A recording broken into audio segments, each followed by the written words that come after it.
Hello everyone. पिछले video में हमने देखा था ब्लैक बॉक्स टेस्टिंग क्या है एंड उसके कुछ टेक्निक्स देखे थे। जैसे कि डिसीजन टेबल टेस्टिंग देखा था, all pair state transition analysis, ये टेस्टिंग देखा था, ये टेक्निक देखी थी। इन दिस वीडियो हम देखेंगे कि बाकी की टेक्निक्स कैसे परफॉर्म करते हैं या उसका यूज़ कहाँ पे होता है। ठीक है। डिसीजन टेबल टेस्टिंग ये देखा था हमने।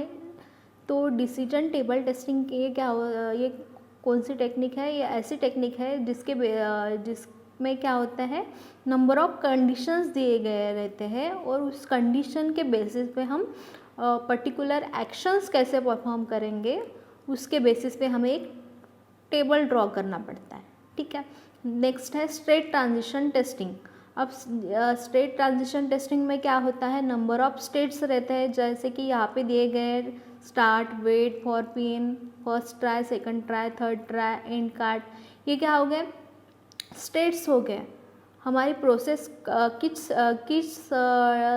स्टेट से स्टार्ट होती है और किस स्टेट पे एंड होती है, उसका transition one state to another state, ये होता है स्टेट ट्रांजिशन डायग्राम। जैसे कि हमारा एक सॉफ्टवेयर हम बना रहे हैं, सॉफ्टवेयर टेस्टिंग में हम क्या वो कर रहे हैं, उसको टेस्ट कर रहे हैं।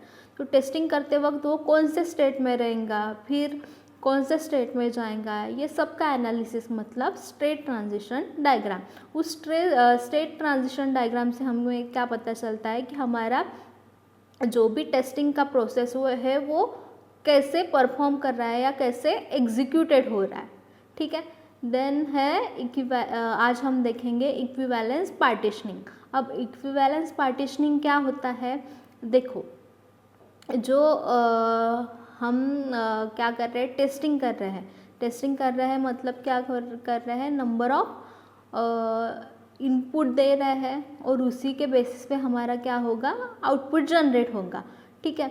नंबर ऑफ इनपुट को हम क्या नहीं कर सकते, उस पर इतने सारे टेस्ट केसेस अप्लाई कर सकते हैं क्या, नहीं कर सकते। उसी के लिए हम क्या करते हैं, इक्विवेलेंस पार्टीशनिंग करते हैं। तो इक्विवेलेंस पार्टीशनिंग का काम क्या है, जो भी इक्विवेलेंट या सिमिलर जो क्या होते हैं, इनपुट्स होते हैं या जो भी कंडीशंस होते हैं या कुछ पार्ट्स होते हैं, उसको एक जगह पे मतलब इकट्ठा करना और उसी के बेसिस पे उस पर क्या करना, कुछ एक्शंस परफॉर्म करना। अगर मैं सपोज़ मुझे क्या चाहिए, पेन चाहिए। ठीक है। तो पेन के टाइप अलग अलग हो सकता है, पर पेन तो एक ही पेन मतलब लिखने का ही काम करेगा। मैं पेन की कैटेगरी में क्या कर सकती हूँ, बहुत सारे ब्रांड के या टाइप के पेन इकट्ठा कर सकती हूँ। तो ये क्या होगा, एक इक्विवेलेंट किया मैंने पेन को कैटेगरी का, और उसी के बेसिस पे मैं क्या करूँगी, बाकी की फर्दर एक्टिविटी उस पर परफॉर्म करूँगी या टेस्टिंग उस पर परफॉर्म करूँगी। वैसे ही इक्विवेलेंस पार्टीशनिंग में क्या होता है, जो नंबर जो भी इनपुट हम देते हैं, जो भी इनपुट हम सॉफ्टवेयर को परफॉर्म देते हैं, उसके बेसिस पे हम क्या करेंगे, उसको इक्विवेलेंट इनपुट्स इकट्ठा करेंगे और उसी के बेसिस पे उस पर क्या करेंगे, टेस्ट केसेस डिराइव करने का काम करेंगे। ठीक है। जैसे कि यहाँ पे एग्जांपल दिया गया है कैलकुलेटर का। कैलकुलेटर में क्या करते हैं, हम सपोज हम एडिशन परफॉर्म कर रहे हैं नंबर ऑफ 2 नंबर्स का। ठीक है। तो एडिशन कर रहे हैं तो हमारे लिए पॉसिबल हो रहा है क्या कि जितने भी हम एडिशन करेंगे उतना टेस्ट केस डिराइव करना नहीं। तो एडिशन के लिए क्या अप्लाइड होगा, जनरली एक ही टेस्ट केस डिराइव्ड होंगी, क्योंकि एडिशन मतलब क्या, 2 नंबर की हो गई या 3 नंबर की हो गई। एडिशन ये एक ऑपरेशन परफॉर्म होगा, उसके लिए टेस्ट केसेस क्या होगा, एक ही अप्लाइड होगा। ये रहा इक्विवेलेंस पार्टीशनिंग का काम।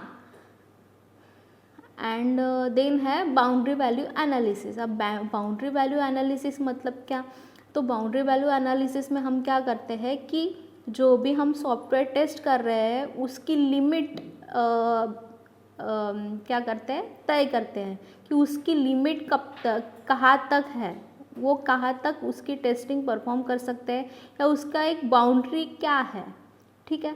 देन है एरर गेसिंग। अब एरर गेसिंग क्या होता है, जो भी हम सॉफ्टवेयर टेस्ट कर रहे हैं उसके सॉफ्टवेयर टेस्टिंग करते वक्त हम कुछ एरर मतलब पहले से ही गेस कर सकते हैं क्या, मतलब जैसे हम कुछ बात अज्यूम करते हैं कि ऐसा हो सकता है, ऐसा हो सकता है, सो उसी टाइप से क्या करते हैं हम, एरर गेसिंग। तो एरर गेसिंग क्या है, इज़ अ टेस्टिंग मेथड है जो क्या करती है, जो भी हमारे सॉफ्टवेयर टेस्टिंग में जो बग्स निकलते हैं या एरर जनरेट होते हैं उसको फाइंड आउट करने का काम करता है एरर गेसिंग का।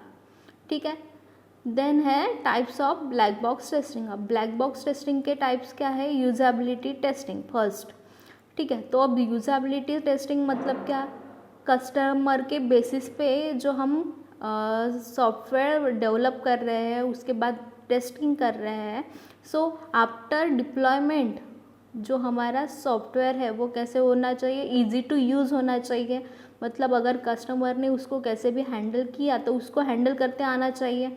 देन लुक एंड फील, जो भी एप्लीकेशन है वो कंस्टेंटली क्या हो, उसके जो फॉन्ट्स है, कलर है, वो कंसिस्टेंट रहने चाहिए, न कि बदलते रहने चाहिए। सपोज़ मैंने कुछ डाला तो अभी वो इन्फॉर्मेशन वैसे दिख रही है और बाद में मैंने ओपन किया तो फॉन्ट की साइज़ बड़ी दिख रही है, ऐसे नहीं होना चाहिए। कोई भी चीज़ क्या होनी चाहिए, कंसिस्टेंट होनी चाहिए। Then quick interface. Quick interface मतलब क्या, अगर सपोज़ मैंने वो एप्लीकेशन ओपन की और उसका कोई भी फंक्शन मैंने क्या किया, मतलब क्लिक किया तो विदिन अ सेकंड वो क्या होना चाहिए, ओपन होना चाहिए।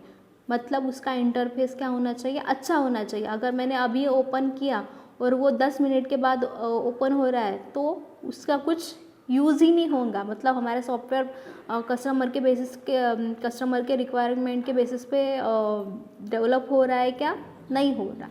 ठीक है। देन है सेकंड सिक्योरिटी टेस्टिंग। अब सिक्योरिटी टेस्टिंग ये बहुत इंपॉर्टेंट टेस्टिंग है, क्योंकि जो भी हम एप्लीकेशन कस्टमर के लिए बना रहे हैं उस पर कस्टमर क्या करेगा, काम करेगा, कुछ भी उसकी पर्सनल इन्फॉर्मेशन भी वो डाल सकता है। ठीक है। सो अगर कस्टमर अपना पूरा फेथ सॉफ्टवेयर इंजीनियर या सॉफ्टवेयर डेवलपर के ऊपर डाल के वो एप्लीकेशन यूज़ कर रहा है, मतलब ये क्या हो गया, बहुत ही सेंसिटिव पार्ट हो गया, क्योंकि वो क्या डाल रहा है, खुद की प्राइवेट इंफॉर्मेशन डाल रहा है और सेंसिटिव इंफॉर्मेशन डाल रहा है। तो अगर वो सिक्योरिटी ही प्रोवाइड नहीं करेंगे हम सॉफ्टवेयर को, सो उसकी इंफॉर्मेशन क्या हो सकती है, हैक हो सकती है, लीक हो सकती है। सो उसके लिए मतलब कस्टमर के लिए ये क्या हो गई, एक बहुत बड़ी बात होगी। ठीक है। देन है परफॉर्मेंस टेस्टिंग।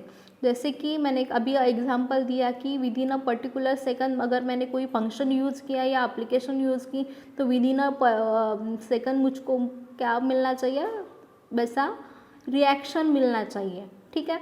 सो कस्टमर के बेसिस पे पूरे रिक्वायरमेंट क्या होने चाहिए, फुलफिल होने चाहिए, उसका परफॉर्मेंस क्या होना चाहिए, अच्छा होना चाहिए।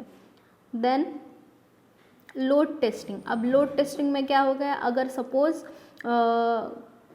कस्टमर क्या कर रहा है, बहुत उस एप्लीकेशन पे बहुत लोड डाल रहा है, मतलब बहुत काम कर रहा है। सो ऐसा नहीं होना चाहिए, जैसे कि हमारे मोबाइल में भी होता है जनरली कि हम बहुत नंबर ऑफ एप्लीकेशन अगर मोबाइल पे हम क्या कर रहे हैं, ओपन कर रहे हैं, तो हमारा मोबाइल क्या हो जाता है, कभी कभी हैंग हो जाता है। मतलब उस पर क्या आ गया, लोड आ गया, तो वो लोड बियर करने की कैपेसिटी भी क्या उसमें उस सॉफ्टवेयर में होनी चाहिए।